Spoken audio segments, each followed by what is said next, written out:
Tingnan ninyo ha, ano ba dala ng Iglesia ni Cristo? Di ba Biblia? Ano ba dala ng paring Katoliko? Di ba Biblia rin? Ano dala ng Saksi ni Jehovah? Ano ba? Di ba Biblia rin? Ano dala ng Mormons? Di ba Biblia rin? Ano dala ng iba-ibang iglesia? Di ba karamihan dyan, puro Biblia dala, pero nag-aaway.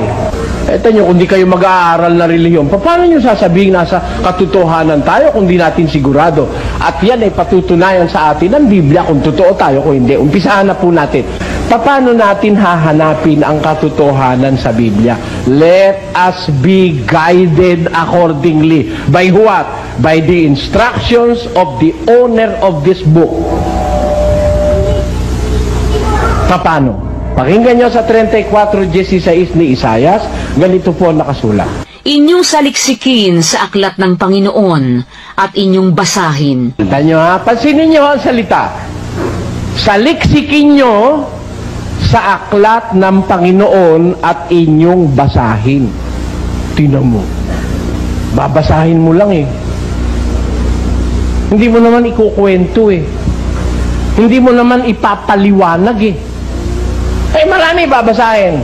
Sabi ni Jesus, huwag kang humatol upang huwag kang hatulan. Pagpalain ang ating binasa. Sasara. Diyos ang magpapala sa binasa.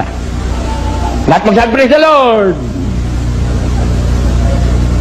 Ganon.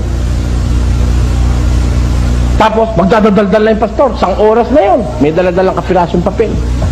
Ano nabasa natin? Pagpapalain tayo ng Diyos. Pero merong 7 kondisyon para tayo pagpalain. Number 1.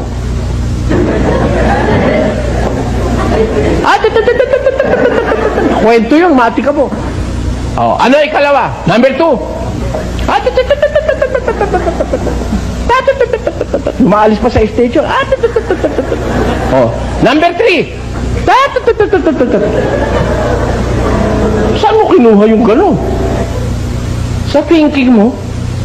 Eh marami nagpapaliwanag ng Biblia, kinukuha sa thinking niya yung paliwanag niya eh. Pwede ba yun? Be warned. Be cautious, mga minamahal na kapatid at kababayan. Pag ang mga ngaral, hindi na nagbabasa, nagdadadaldal na, mag-ingat na kayo. Bakit? Galing na sa utak niya. Galing na rito, oh. Eh ano bang klase? Oh, reliable ba yung galing dito? Pakinggan nyo sa Isaias.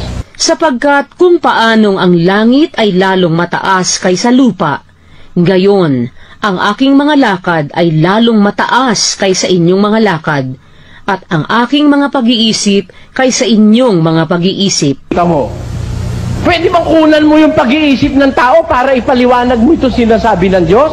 Sabi ng Diyos, kung paano yung langit ay mataas kaysa sa lupa, gayon ang aking lakad, mas mataas kaysa inyong mga lakad, sabi ng Diyos. Kasama ko ron. At gayon ang aking pag-iisip, sabi ng Diyos, mataas kaysa sa inyong pag-iisip. Do we accept that? Well and good. Kung tinatanggap nating mataas ang pag-iisip ng Diyos kaysa sa atin, who of us is able to explain the Word of God? Is there anybody? Wala. Eh kasi yung utak mo kakapiraso eh. Kung gaano taas ng langit sa lupa, ganon ang utak at pag-iisip ng Diyos kaya utak ng isang tao. Kung gusto niyo makita, do you want to realize how lowly we are in the eyes of God? Pakinggan niyo sa unang Korinto, ganito ang sabi ng Diyos, sapagkat ang kahinaan ng Diyos, sapagkat ang kamangmangan ng Diyos ay lalong marunong kaysa mga tao, at ang kahinaan ng Diyos ay lalong malakas kaysa mga tao. The foolishness of God is wiser than man, and the weakness of God is stronger than man. Tanyo, ang Diyos pala may kahinaan, payag kayo. Yung iba ayaw maniwala sa akin eh. Bakit mo ikaw sinasabi yan? Nasa Biblia eh. Ang kamangmangan ng Diyos, the foolishness of God is wiser than man. May kamangmangan ng Diyos o wala? Meron. At yung kahinaan ng Diyos ay mas malakas kaysa mga tao. Meron bang kahinaan ng Diyos? Meron, nasa Biblia. Para ipakita sa atin kung gaano kaliit yung ating kaisipan, kahinaan na ng Diyos, mas malakas pa sa atin eh. Kamangmangan niya na, mas marunong pa sa atin. Paano ka ngayon aabanti dyan? Papaliwanag mo Biblia, kaisipan ng Diyos ang nandyan? Paano mo papaliwanag yan? Kaya yung mga mangaral babasitas, pagpalain ang ating binasa, sasara na, dadaldal na ngayon. Mga kapatid, may naalala kong kwento nung ako'y nasa Canada. Bumasa ka sa Biblia, tapos pinaliwanagan mo sa sarili. Ha? Sabi ng Biblia, let us go back to the Word of God. Ano ang sabi ng Diyos? Warning ng Diyos. Eto, basahin natin sa 34:16. Tuloy po natin. Inyong saliksikin sa aklat ng Panginoon at inyong basahin. Babasahin. Sasaliksikin, you are going to search the scriptures, tapos babasahin mo. Aba ngayon, marami ho, papaliwanagan. Sa Biblia, hindi ganun eh. Babasahin. Tandaan nyo, kailangan babasahin. Yung ipaliliwanag mo sa tao, yung ipatatanggap mong bahagi ng pananampalataya sa Diyos, dapat binabasa mo. Ano pangako ng Diyos? Tuloy natin ang basa. Kahit isa sa mga ito ay hindi magkukulang.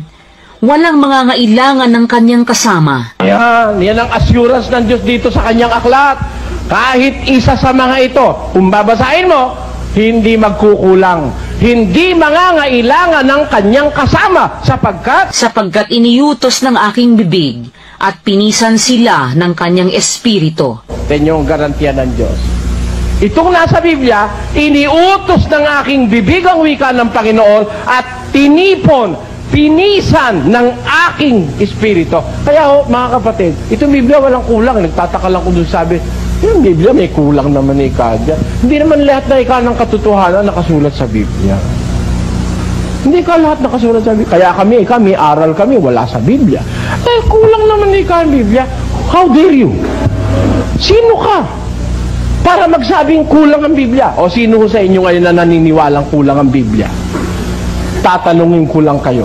Hindi tayo mag-aaway. Kung gusto nyo, inisin nyo ako, payag ako. Para masabi mo kasing kulang ang Biblia, dapat alam mo ang husto. Amen? Halimbawa, dumating yung estudyante. Bakit kulang kayo? Ba't kulang? Kasi estudyante niya 45 eh. 40 lang ang dumating. Hindi kulang nga. Alam niya ang kabuuan, kaya niya nasabi kulang. Ngayon, sasabihin mo, kulang ang Biblia. O, pakita mo sa akin yung kabuuan. Kulang daw ang Biblia. Kulang, pakita mo sa akin ang gusto. O ngayon, ako hinahamon ko ang kahit na sino. Hindi naman ako nagagalit kahit kanino.